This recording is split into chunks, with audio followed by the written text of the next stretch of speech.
47 years ago, a woman in Harlan County, Oklahoma vanished on her way home from a church potluck, leaving behind her car, her casserole dish, and a husband who would spend the rest of his life trying to find out what happened to her. Authorities at the time concluded she had walked away from her life voluntarily, a conclusion her family never believed, never accepted, and never stopped fighting. Her children grew up. Her grandchildren were born. The man who killed her coached Little League, attended pancake breakfasts at the same volunteer fire department that had searched for her body, and waved at her widower from across the parking lot of the Harlan County Farm Supply every Saturday morning for over 4 decades. Then, in the fall of 2023, he was dying, and he decided he did not want to die with it. What he said in that hospital room, to a nurse, in a voice barely above a whisper, would shatter 47 years of silence and give a family something they had almost stopped believing they would ever receive. But before we get to what he said, we have to go back to the spring of 1977, because to understand what was broken that night, you first have to understand what Darlene Faye Rucker was holding together.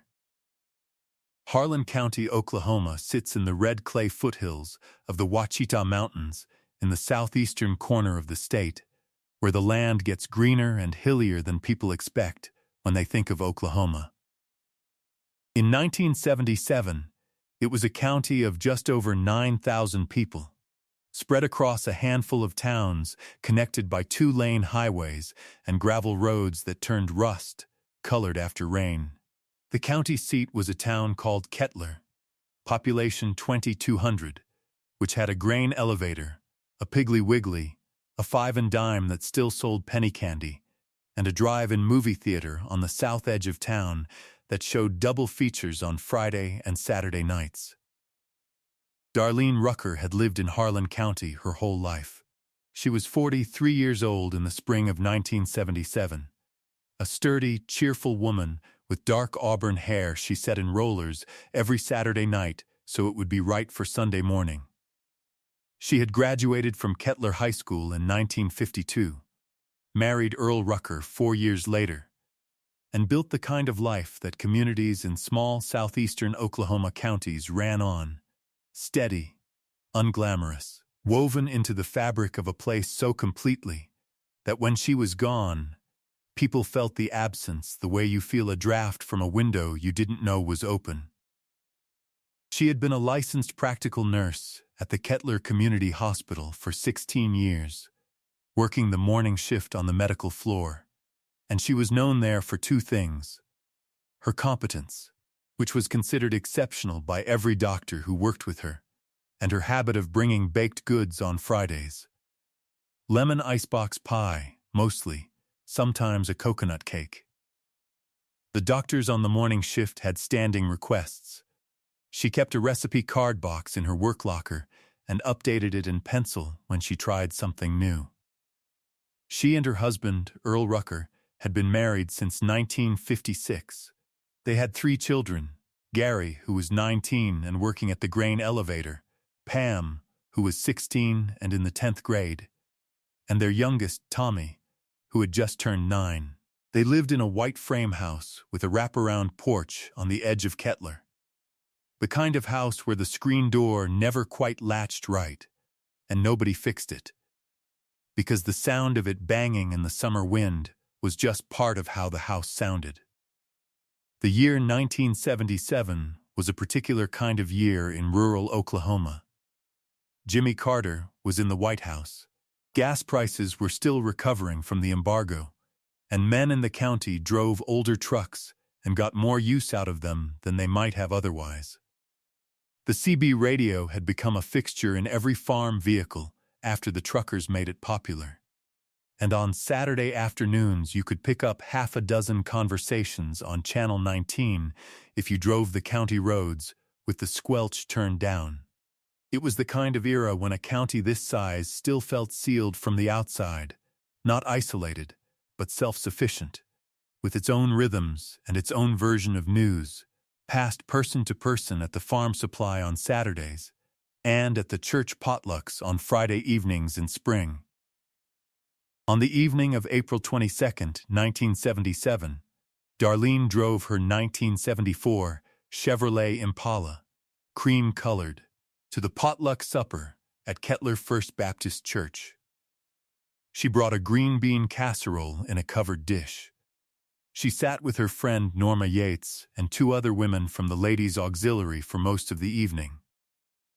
At approximately 9:15 p.m., she said goodnight to Norma, picked up her empty casserole dish, and walked out through the church's side door into the parking lot. The church was 4 miles from her house. She never arrived. Earl Rucker called the Harlan County Sheriff's Office at 11 p.m. He had assumed she had stopped somewhere, maybe at Norma's. He had tried the rotary phone 3 times before he called the sheriff. The deputy who took the call advised him to wait until morning. People sometimes got held up, sometimes visited. It was a Friday night. Earl waited. By 6 a.m., on April 23rd, he drove the 4-mile route himself. He found the Impala pulled off to the shoulder of County Road 114, halfway between the church and their house, in a stretch where the road bent through a stand of scrub oak and the nearest house was a 1/4 mile in either direction. The casserole dish was on the back seat. The keys were in the ignition. Her purse was on the floor of the passenger side. The driver's door was unlocked and slightly ajar, as if she had stepped out meaning to come right back. She did not come right back. The Harlan County Sheriff's Office launched a search. Volunteers from Kettler and the surrounding communities came out in force. Men from the grain elevator, women from the church, the county's volunteer fire department, farmers who left their spring planting to walk the creek beds and field lines in organized grids. For 3 days, they searched the hills and hollows around County Road 114. They found nothing. The lead investigator was a Harlan County deputy named Sam Tillett, 37 years old, with a careful, methodical mind and a reputation for not letting go of things that bothered him. What bothered him from the start was the casserole dish. A woman who walks away from her life does not leave her casserole dish in the back seat. A woman who plans to disappear does not drive to church, eat supper with her friends, say goodnight, pick up her dish, and then vanish. Tillett noted this in his initial report and filed it under what he called a strong suspicion of criminal action. His superiors were less certain. By the second week of May 1977, the official position of the Harlan County Sheriff's Office was that Darlene Rucker had left voluntarily, possibly with a person unknown, and that the department had no evidence of foul play. Earl Rucker sat in the sheriff's office and listened to this conclusion. He was a quiet man by nature. He did not raise his voice. He drove home, sat in the kitchen, and told his 3 children that the sheriff thought their mother had chosen to leave. Tommy was 9 years old. He asked his father what that meant. Earl said it meant the sheriff was wrong. Sam Tillett kept working the case on his own time, the way some detectives do when they cannot let a file lie flat. He interviewed every person who had been at the Kettler First Baptist potluck that night. He drove County Road 114 himself a dozen times, at different hours, looking at the sight lines, noting who would be able to see the road from their property and who would not. He canvassed the homes along the route twice. He built a list of men who had attended the potluck that night and had left within 30 minutes of Darlene, cross-referencing it against men who lived on or near County Road 114. One name appeared on both lists. A man named Lyle Cruz. Lyle Cruz was 41 years old in 1977, a cattle farmer who ran about 200 head on a property that backed up against the east side of County Road 114. approximately a mile and a half from where the Impala had been found. He had been at the potluck that night. His wife had served on the food committee, and he had attended as a matter of routine. He had left the church parking lot at approximately 9:20 p.m. He drove a dark green pickup. Tillett interviewed Cruz twice in May of 1977. Cruz was cooperative, unhurried, and offered details freely, the kind of witness behavior that can read as innocence or as careful preparation, and that Tillett had learned, over 11 years in law enforcement, to distrust when it was too polished. Cruz said he had driven straight home and gone to bed. His wife confirmed it. His property was searched with consent and turned up nothing. No tire tracks on the soft ground near the fence line that matched anything useful. No disturbed earth that a visual survey could identify.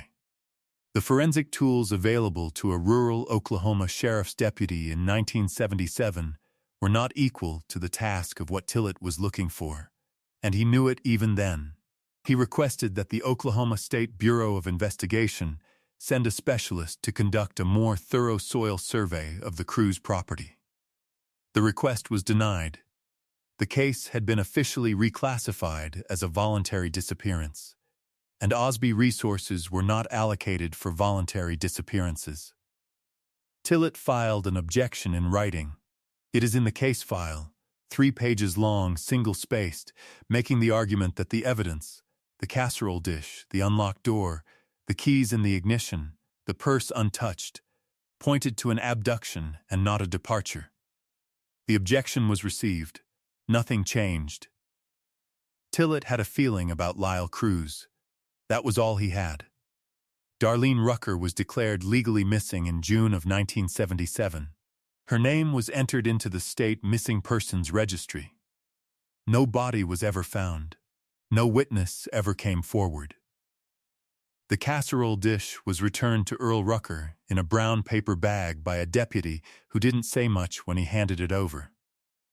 Earl kept it in the cabinet where Darlene had always kept it. He did not use it.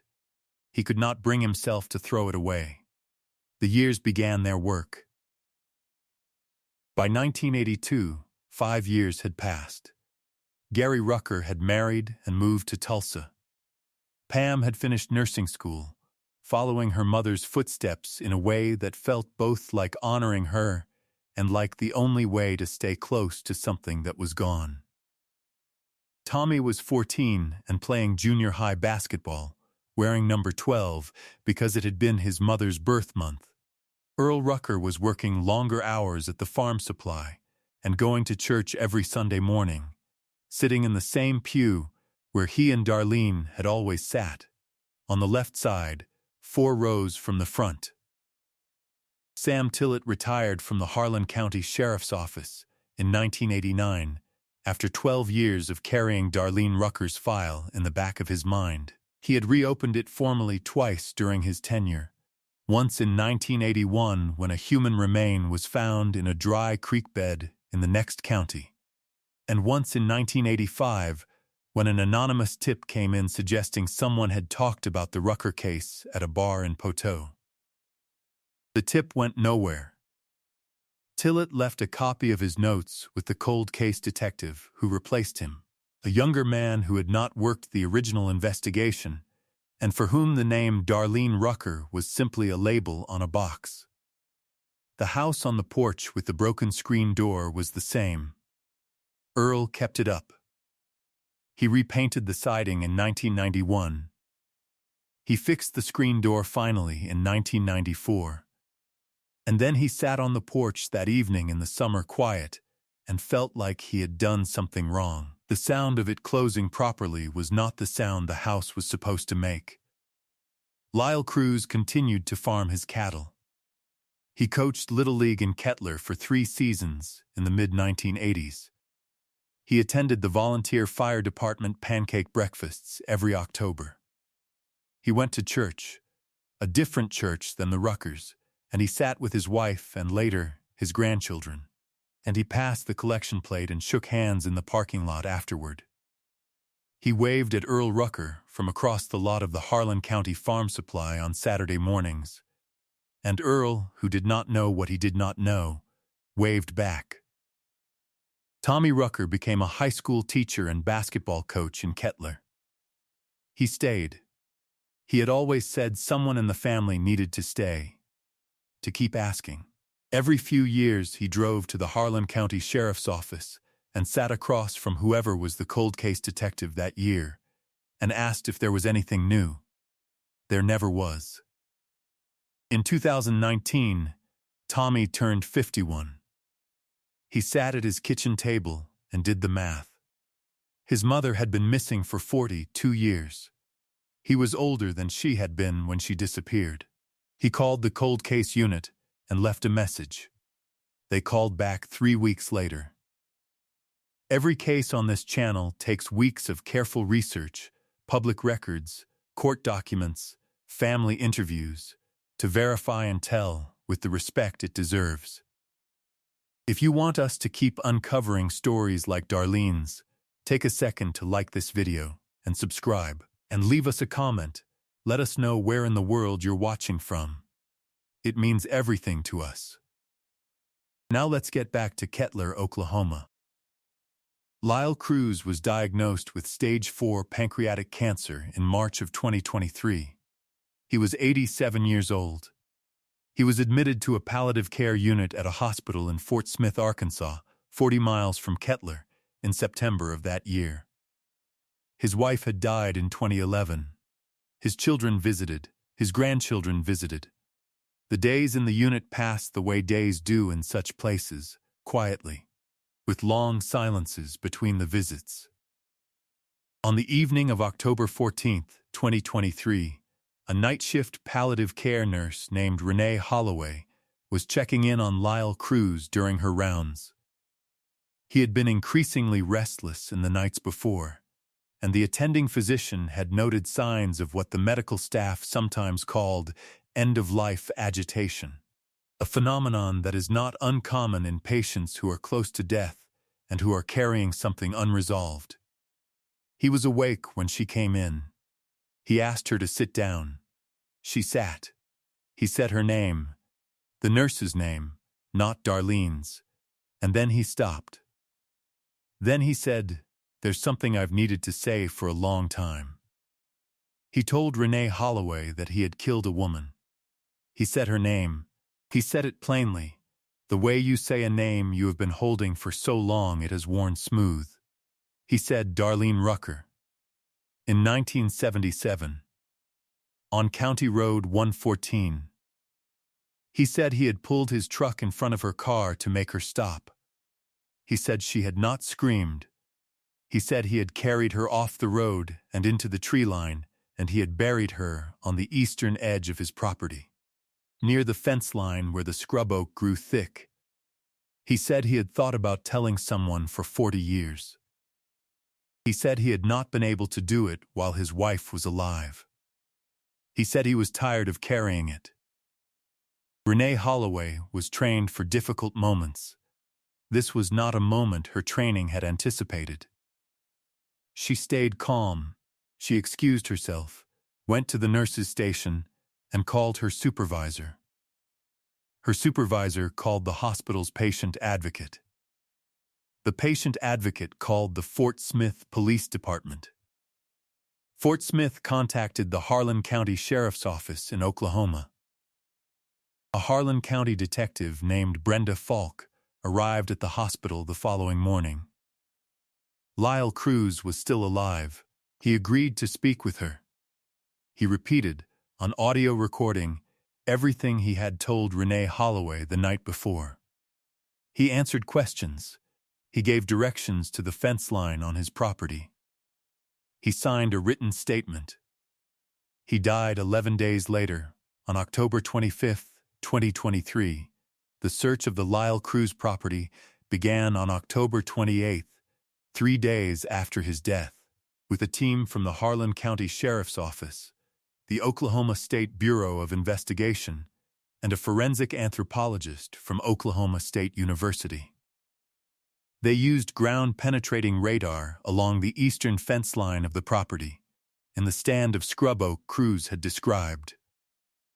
On the second day of the search, the radar returned a subsurface, anomaly consistent with buried remains.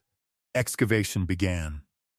What they found, at a depth of approximately 3 feet, was a set of human skeletal remains in an advanced state of decomposition, consistent with having been in the ground for more than 4 decades. Alongside the remains were fragments of fabric, a partial zipper, a shoe sole that a forensic analyst later matched, through historical catalog records, to a women's shoe style common in the mid to late 1970s. DNA analysis was conducted using a reference sample provided by Tommy Rucker. The match was confirmed on November 19, 2023. The remains were Darlene Faye Rucker. She was brought home to Harlan County. She was buried in the Kettler Cemetery, in a plot next to Earl Rucker, who had died in 2009, 14 years before the answer came, still not knowing. Tommy Rucker was notified of the DNA confirmation by Detective Brenda Falk by phone. He was in his classroom at Kettler High School after the students had gone home for the day. He said later, in the only interview he gave, to the Harlan County Gazette, that he sat at his desk for a long time. He looked out the window at the parking lot. He said he thought about the casserole dish. Darlene Faye Rucker was 43 years old. She made lemon icebox pie on Fridays. She set her hair in rollers on Saturday nights. She had a husband who waved at her killer from across a parking lot every Saturday for 30 years, because nobody had told him yet, and who died 14 years before anyone did. She had a daughter who became a nurse because her mother was a nurse, and a son who stayed in Kettler because someone had to keep asking, and a youngest boy who wore number 12 for her birth month and grew up to teach other people's children in the same county where she disappeared. Lyle Cruz did not face a courtroom. He did not face a sentence. He died in a palliative care bed 11 days after he said her name out loud for the first time since 1977. There is no legal judgment that can follow a man past death. What follows him instead is exactly what he seemed to fear, at the end, that his name would be permanently attached to what he did.